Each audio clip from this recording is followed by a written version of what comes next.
restaurer sa vie de prière? Ça d'abord, la première chose à savoir, j'aurais 10 points à nous donner pour cet enseignement sur comment restaurer sa vie de prière. 10 points élémentaires et très importants à nous donner. La première chose avant de restaurer sa prière, sa vie de prière, tu dois d'abord connaître ce qui a fait tomber ta vie de prière. Apocalypse chapitre 3. C'est le chapitre 2. La Bible dit à l'église d'Éphèse, je pense qu'on doit le lire. Amen. On doit le lire ensemble. Ouvrons la Bible dans le livre d'Apocalypse. Si l'Éternel nous apprend à traiter nos problèmes de cette manière, je pense qu'on n'aura plus à nous soucier en tout le temps. Apocalypse, là où Dieu parle à l'église d'Éphèse. Église d'Éphèse. Apocalypse chapitre 2, je pense. C'est ça? Voilà. Le verset 4 jusqu'au verset 5. Est-ce qu'on est là? Apocalypse chapitre 2, le verset 4 jusqu'au verset 5. Lisons ensemble au verset 4. La Bible dit, mais ce que j'ai contre toi, ce que tu as, dis-le plus fort, ce que tu as abandonné ton premier amour. Et il y a un point. Maintenant ici, il faudrait savoir quel était le premier amour de l'église. Et maintenant, c'est comme ça qu'on doit aussi l'attacher à ta vie. Qu'est-ce que ton premier amour? À la place où on met premier amour, toi mets ça comme ta vie de prière. Comment restaurer ta vie de prière? Maintenant Dieu va te reprocher. Il te dit, ce que j'ai contre toi, tu as abandonné ta vie de prière. Remplace ça par la vie de prière. Le verset là. Maintenant écoutons ce que la Bible va dire au verset 5. C'est ce que je vais aimer. C'est ce qui est la première clé pour restaurer sa vie de prière. Le verset 5. Souviens-toi, il dit comment? Souviens-toi donc d'où tu es tombé et répands-toi et pratique tes premières œuvres. Attendons d'abord là. Le verset 5 dit, souviens-toi donc d'où tu es tombé. C'est la première chose qui permet à une personne de restaurer sa vie de prière. Quand tu te souviens de ce qui a détruit ta vie de prière. Donne-moi un amen. Frère, arrête de dormir sur l'enseignement. Ouais. Suis. Ce qui a tué, qu'est-ce qui a tué ta vie de prière? Qu'est-ce qui a tué la vie de prière? Donnez-moi le son, je sais pas. Les sons. Qu'est-ce qui avait tué ta vie de prière? C'est bel et bien de dire que je ne parviens plus à prier, je ne fais plus de retraite, je suis fatigué dans la prière. Pasteur, comment est-ce que je dois faire pour restaurer ma vie de prière? La première chose que moi je te dirais, qu'est-ce qui avait d'abord détruit ta vie de prière? À chaque fois que vous voulez traiter un problème, ne commencez pas par donner des solutions, commencez par étudier l'origine du problème. Si vous commencez avec des solutions, vous pouvez toucher telle solution, ça ne marche pas, telle solution, ça ne marche pas, une autre solution, ça ne marche pas. Mais commencez plutôt par ce qui avait causé ce problème-là. Est-ce que je parle à quelqu'un? Qu'est-ce qui avait créé la chute de ta vie de prière?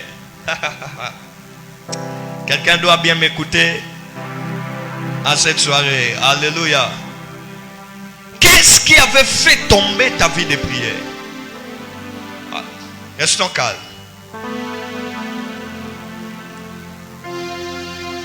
Qu'est-ce qui avait fait tomber ta vie de prière? C'était quoi? Quand tu ne répondras jamais à cette question, ta vie de prière ne sera jamais restaurée. Quand tu ne répondras jamais à cette question, ta vie de prière ne sera jamais restaurée. Ta vie de jeûne ne sera jamais restaurée. Ta vie de montagne de prière ne sera jamais restaurée. Si tu pries, c'est qu'il y a des gens avec toi. Si tu jeûnes, c'est parce qu'il y a l'assemblée qui gêne. Si tu pars à la montagne, c'est qu'il y a tout le monde qui amène à la montagne. Mais personnellement, toi-même, tu ne fais jamais ça sans que tu ne sois accompagné. Déjà, il faut faire très attention. Lorsque les choses spirituelles que tu fais dans ta vie dépendent des accompagnements que tu as, c'est que tu as un grand problème de ténacité spirituelle.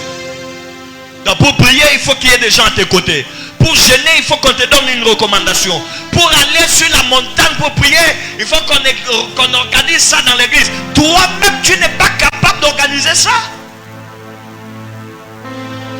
Mais comment est-ce qu'il y a toujours des personnes qui pensent qu'ils doivent aller au restaurant, ils ne pensent jamais aller en retraite? Comment est-ce qu'il y a toujours des personnes qui pensent organiser des fêtes et ne jamais organiser une retraite? À un moment, la retraite est importante. J'ai tellement fait des efforts pour avancer, je n'ai pas vu quelque chose. Je m'arrête d'abord quelque part. Je réfléchis avec Dieu dans la prière. J'entendrai ce que Dieu me dira et je continuerai mon parcours. Alléluia. En quelque sorte, la retraite, hein, ça vient du verbe retirer. C'est se retirer. Je me retire. Ça veut dire, je laisse ce que j'étais en train de poursuivre. Je me retire pour comprendre ce qui viendra après. Je laisse ce que j'allais atteindre. Je me retire pour comprendre un peu. Les hommes qui ne se retirent jamais, ils n'ont pas la bonne version de leur destinée.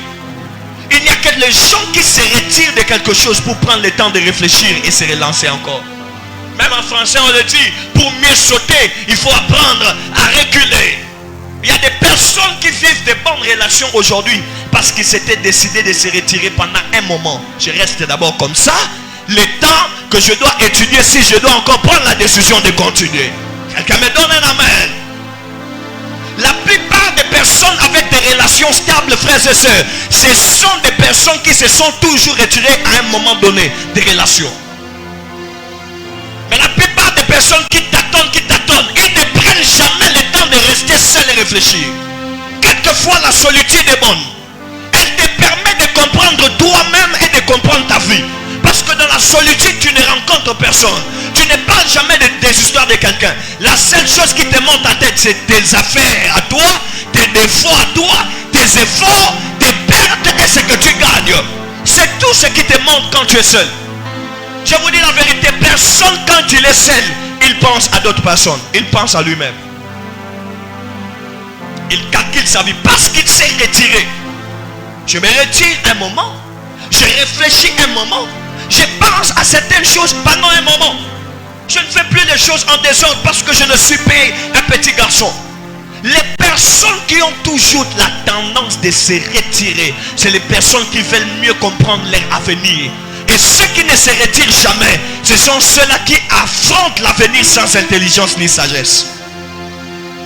Imaginez-vous que Jésus lui-même s'est retiré. S'est retiré sur les monts des Oliviers. Il s'est retiré à la mer de Galilée. Il s'est retiré où c'est encore? À Gethsémane. Il prenait le temps de se retirer. Je suis appelé à la mission. Je suis appelé au salut. Mais je dois avoir le temps de me retirer aussi. De réfléchir. De calculer là où je vais. Est-ce que c'est obligatoire que je continue? Ou bien je dois m'arrêter ici? Je dois vous dire quelque chose, frères et sœurs. La persévérance est inutile lorsque nous sommes dans la mauvaise direction. Quand tu es dans la mauvaise direction et que tu persévères, c'est inutile. Ce n'est pas quand on persévère qu'on a les bons résultats, non. C'est quand on persévère dans les bons domaines, dans la bonne direction, qu'on a les bons résultats. Maintenant, tu persévères dans des mauvaises choses. Comment est-ce que tu auras des résultats? Oh, alléluia. Alléluia. Comment est-ce que tu auras des résultats? Comment est-ce que tu auras des résultats?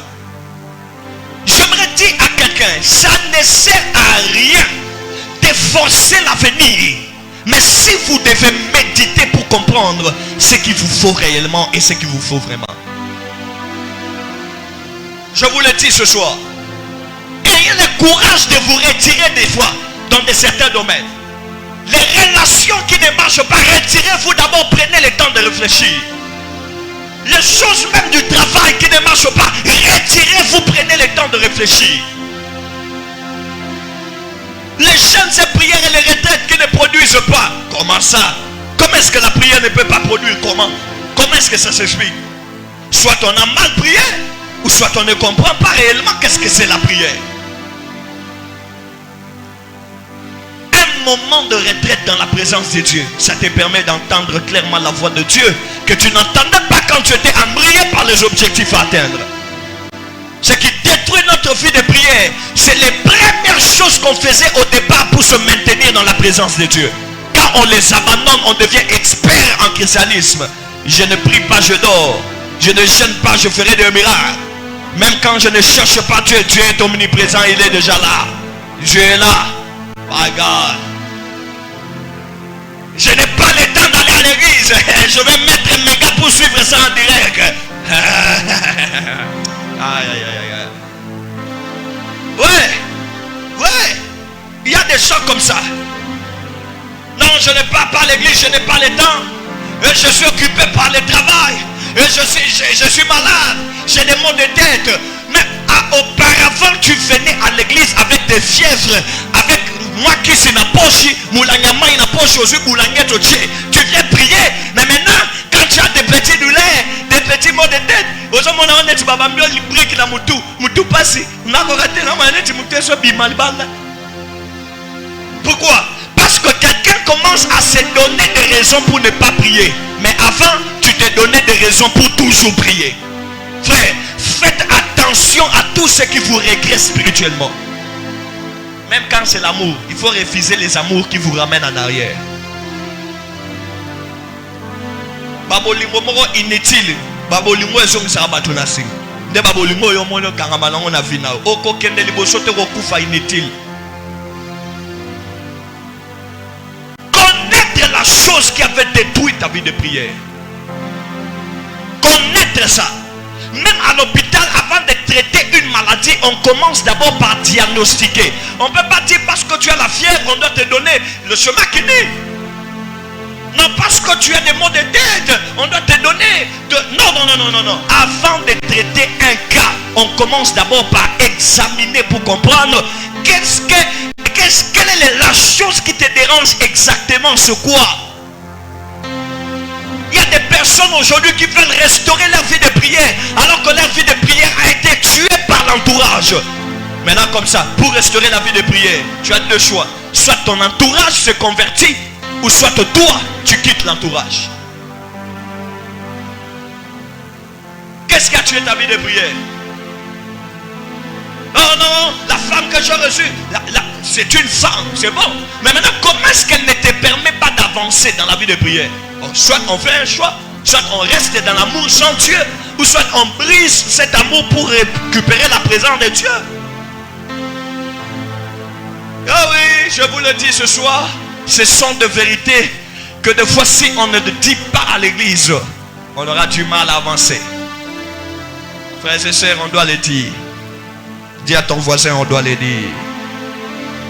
Dis à ton voisin, on doit le dire. On doit le dire.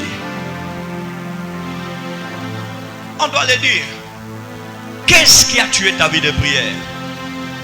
Il y a des personnes même qui posent des questions qu'eux-mêmes ont déjà des réponses, mais ils veulent seulement savoir si le pasteur va confirmer ce que je pense. On doit jeûner. Tu ne jeûnes pas. On doit chercher Dieu. Tu ne cherches pas. Bon, qu'est-ce qui t'empêche de dire? Oh, le boulot que j'ai, c'est un boulot qui ne me donne pas du temps libre. Donc, ça veut dire le boulot a détruit ta vie et ta relation avec Dieu. Soit tu arrêtes le boulot, ou soit tu continues avec le boulot en cherchant la présence de Dieu. Oui, c'est possible. Je connais des DG qui prient et qui sont de pasteurs. Des grandes autorités qui prient et qui sont de pasteurs. Mais tu verras un chômeur ne pas avoir le temps de prier. Qu'est-ce qu'il fait dans la vie? Il ne fait rien, mais il n'a pas le temps pour prier. Mais toi, tu es comment?